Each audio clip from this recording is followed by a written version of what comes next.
अस्सलाम वालेकुम वरहमतुल्लाहि वबरकातुहू। ये एक हजरत है कुल्ला फिनिक्स मॉल के पास सुंदरबाग में। हम उनसे रूहानी इलाज के बारे में पूछने आए। आइए हम उनसे बात करते हैं कि इनका इलाज कैसा है, किस तरीके से इलाज करते हैं।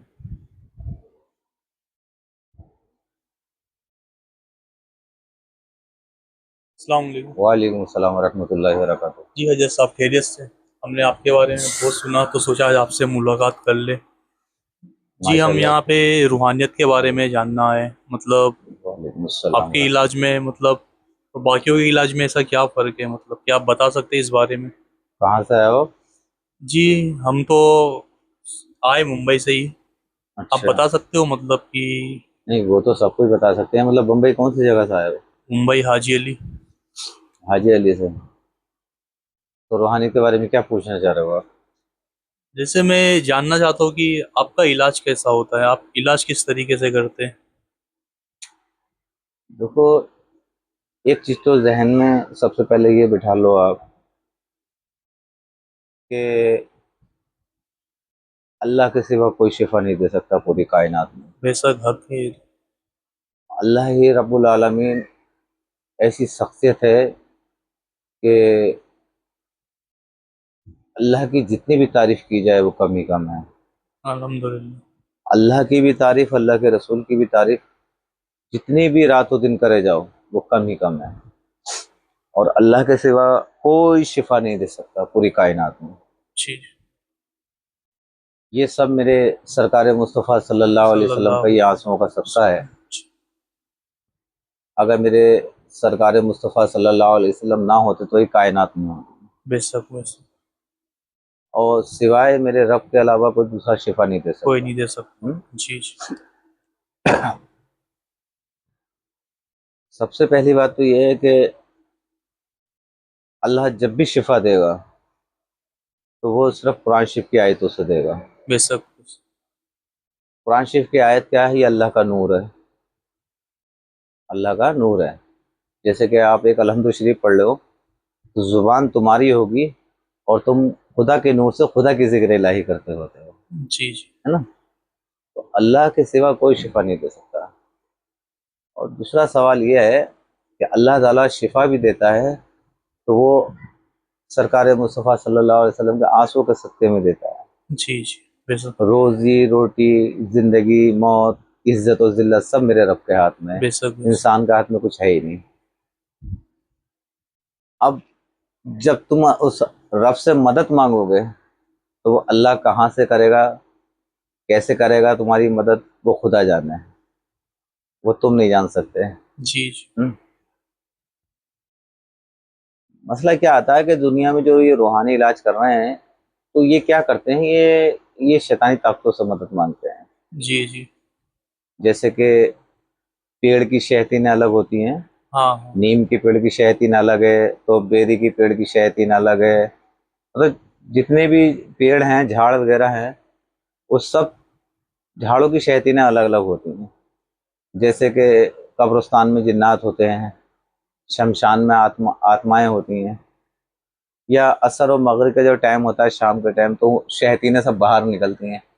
तो जैसे कि तुम कहीं पे भी जाओगे कि हज़रत हमारा जो है इलाज कर दीजिए, तो सीधा वो करेंगे लो ये में तावीज़ बना रहे हैं हम लोग और पेड़ में टांग दो। अच्छा तो अच्छा। पेड़ में किस लिए टंगवा रहे हैं? क्योंकि पेड़ की शैतीन है वो है। आप समझ रहे हो? जी। या नीम के पेड़ में टंगवा रहे हैं, या बेरी के पेड़ में टंगवा रहे हैं, या अनार के पेड़ में टंगवा रहे हैं, तो वो शैतीनें सब अलग अलग होती हैं। तो किससे मदद मांग रहे हैं? ताबीज़ टंगवा के वो शैतीनों से मांग तो रहे हैं। मतलब ये शैतानों से मदद ले रहे, हाँ जो ये ताबीज टांगते हैं, हाँ वो हाँ शैतान उसमें असर हाँ करती है हाँ मतलब। हाँ, वो ये यही है। तो ये ताबीज शैतान का खुराक है तो मतलब। हाँ, ये खुराक है, वो दुनिया की ग़िज़ा खाना चाहते हैं। अच्छा अच्छा। तो दुनिया की ग़िज़ा कैसे मिलेगी? शरीर तो है नहीं उनके पास। हाँ तो वो क्या करते हैं, शरीर में घुसने के बाद ना, अच्छा अपनी मर्ज़ी से घुस नहीं सकते। हाँ हाँ, बराबर जब बराबर। कोई आमिल जो है, कोई मौलाना वगैरह जो इलाज करने वाला, जब तक वो इजाज़त नहीं देगा पेड़ में ताबीज़ टांगे, जब तक वो शरीर में नहीं आएँगे, है ना? जी जी जी जी। तो इजाज़त तो इंसान की चाहिए ना उनको आने के लिए। तो मतलब वो होता है, ताबीज के जरिए इंसान के जिस्म में, वो वजूद में ताबीज़ों गड़ को गड़ जाते। नहीं, ताबीज़ों को वो ऐसे झपटते हैं हम्म। जैसे कोई दुनिया की कोई नियामत मिल गई। अच्छा। तो सबसे बड़ी ताकतवर शैतान होती है, उसी ताबीज़ को कैप्चर कर लेती है। बराबर। तो वो आगे शरीर में घुस जाती है। अब उसका भी एक टाइम होता है, 6 महीने 7 महीने। तो 6-7 महीने का जब वक्त होता है, तो 6-7 महीने तक जो है वो इंसान फिर होश में नहीं रहता है। मतलब शरीर इंसान का है और काम वो करती है, दिमाग को पकड़ी हुई है। तो जैसे अ, ऐसे मान लो औरत करिए मुझे 500 रुपये का सूट चाहिए, तो सीधा 5,000 निकाल के दे रहा है। औरत सोच रही है अरे मौलाना साहब ने बड़ा अच्छा कर दिया, 500 मांगे वो 5,000 दे रहा है। जी जी। तो वो नहीं दे रहा है। वो जो उसका जो अल्लाह ने जो कुदरती दिमाग दिया उसको सुला दिया है उसने। अच्छा वो अच्छा। शैतान वो जो दिमाग शयातीन को ने, ये पकड़ी हाँ। हुई है ना, वो चीज जी दिला जी। रही है। तो बराबर। औरत समझ रही है कि मेरा आदमी दे रहा है। हाँ हाँ। तो एक्चुअली क्या है, ये औरत की भूल है। औरत की भूल है, क्योंकि उसने करा तो दिया। अब वही शैतानें जो हैं वो औरत के शरीर में उतरती हैं। जब आपस में जब हम रात को इशारा करते हैं, मिलते हैं, तो वो जो आदमी के अंदर जो शैतान है वो औरत के अंदर भी असरात पैदा करती है। अच्छा। अब फिर असर खत्म हुआ तो फिर गई, उनने फिर और तेज वाला दे दिया, वो लेके कब्रिस्तान में अरे गड़वा दो। ये तो सब में खतरनाक अब वो कब्रिस्तान वाला आके बैठ गड़ने गया, तो वाला। जी औरत जी। सोच रही है कि अरे बड़ा अच्छा हो गया है, तो पहले से भी अच्छा हो गया। उसका भी एक टाइम होता है। तो वो शैतानें भेजते भेजते पूरे शरीर को जो है फुल कर देती हैं। फिर बाद में क्या होता है, हार्ट होने लगा, कैंसर जैसी बीमारियां बनने लगी, ट्यूमर बनने लगे, ये सब चीजें होने लगी। तो मेन मकसद ये है, अच्छा इन बेचारे जो मौलाना हैं लोग, उनको भी इस चीज़ का इल्म नहीं है कि हम पेड़ में जो कापी किताबों में लिखा हुआ है, ये फला पेड़ में टांग दो, ये बेरी के पेड़ में टांग दो, ये कब्रिस्तान में गड़वा दो। उनको भी बेचारों को इल्म नहीं है, जो किताबों में लिखा है वो कर रहे हैं। एक चीज बताओ, अब मामला एक तो पहले से परेशान था, और शैतान ने और परेशान कर दिया उसको। हाँ, अब बराबर। उसके रोजी रोटी पे भी मार होने लगी, रोजगार पे भी मार होने लगी। अब बच्चों को पे भी असरात होने लगे, जो परिवार है उसका, बीवी को भी असरात होने लगे। तो अब यहाँ पे जो है मसला, मतलब सही होने के बजाय और मामला बिगड़ गया। तो ये लाइफ टाइम गड़गड़ जाती जिसम में, ये हमेशा के लिए, लाइफ हमेशा टाइम के के लिए, लिए। हाँ हमेशा के लिए हो जाता है। इसको कोई निकालने वाला नहीं होता। एक्चुअली होता क्या है कि इसको तावीज जो है ऐसे डाल देते हैं, मर्ज को दबा देते हैं 2 महीने 4 महीने के लिए। इसको निकालते नहीं है। निकालने की जात एक ही है, वो है मेरे रब की। बेशक, अल्लाह सुभान के अल्लाह। सिवा कोई नहीं निकाल सकता। बेशक अब बेशक। उसको निकालने के लिए क्या, उसके लिए फिर हमें कुरान शरीफ की तिलावत करनी पड़ेगी। बेशक, कुरान सुभान शरीफ अल्लाह। की जैसे आयतें हैं, ऐसे मान लो एक मिसाल बताता हूँ, एक अलहमदुल शरीफ है। सूरह अल्लाह बकरा। ने जो है अलहमदुल शरीफ जो है पूरी शिफा के लिए उतारी है। और इसको इसको जड़ से अगर खत्म करना होगा, तो फिर आपको जान के बदले जान देनी पड़ेगी। आपको जान माल का सदका करना पड़ेगा, बकरे का। बकरे का। इसमें भी दिन मुकर्रर होता है। अच्छा जैसे बुध का दिन है तो हमें काले बकरे का सदका करना है, 2 दांत दंता हुआ बकरा चाहिए। अच्छा। और जुम्मे का दिन है तो हमें जो है सफेद बकरा चाहिए, जैसे कैंसर जैसी बीमारियां हैं। अच्छा। तो सदके का तरीका ये होता है, सीधा हाथ हमने सर पे रखा, उल्टा हाथ हमने पीठ पे रखा। पहले दुरूद शरीफ पढ़ेंगे हम, उसके बाद फिर हम दुआ बोलेंगे, अल्लाह मैं अपनी जान और माल का सदका देता हूँ, अल्लाह तो मेरे सदक़े को अपनी बारगाह में कबूल अता फरमा। 3 बार बोलनी है ये दुआ।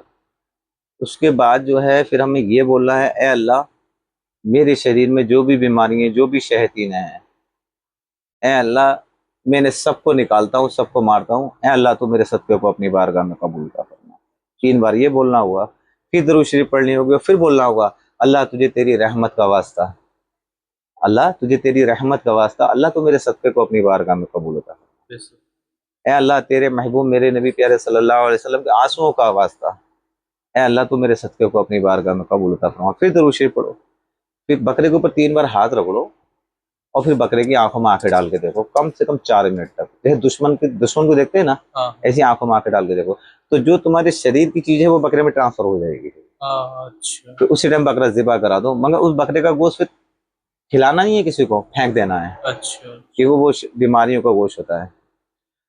फिर दूसरी चीज ये है, जब हमारा रब मदद करने वाला है जी तो जी। हम दुनिया से क्यों मदद मांगे? सही बात है। हैं? है ना? दुनिया क्या ही मदद करेगी रब के हाँ। अल्लाह के अलावा। तो सवाल यह है कि अगर मैं इलाज भी करता हूँ तो मैं, काम तो मेरा करने का है इलाज, बाकी शिफा देने की जात तो मेरे अल्लाह की है। जी जी। मैं तो बगैर रब की मर्जी के मैं अपने सांस का कतरा भी नहीं ले सकता। मैं बगैर अल्लाह की मर्जी के तो मैं इधर से इधर भी नहीं हिल सकता। वो हुक्म रब भी है, वो जो सातों आसमान और सातों जमीनों को खूबसूरती से पालता है ना? जी। तो उसका मकाम अलग, उसका दर्जा अलग, और उसके रसूल का भी मकाम अलग है, उसके रसूल का भी दर्जा अलग है। और वो तो रब है। बेशक। उसका पाक परवरदिगार आलम का कोई हद नहीं है ना, जी जी। वो तो बेशुमार बेनियाज रहमतों है। का मालिक है। जी और मेरे सरकार मुस्तफ़ा सल्लल्लाहु अलैहि वसल्लम की कोई हद नहीं है, वो भी बेशुमार रहमतों के मालिक है। अल्लाह ने अपने रहमतुल नूर से आलमीन। बनाया है उनको, जी जी जी। और नूर की तारीफ करने का मकसद ये है कि पूरी उम्र गुजर जाएगी तो तारीफ खत्म नहीं हो मुकम्मल सकती, नहीं हो सकती पूरी। है ना। तो इलाज करने का तरीका ये है इंशाअल्लाह ताला। ठीक है, तो अस्सलाम ध्यान। वालेकुम। वालेकुम सलाम व रहमतुल्लाहि व बरकातहू।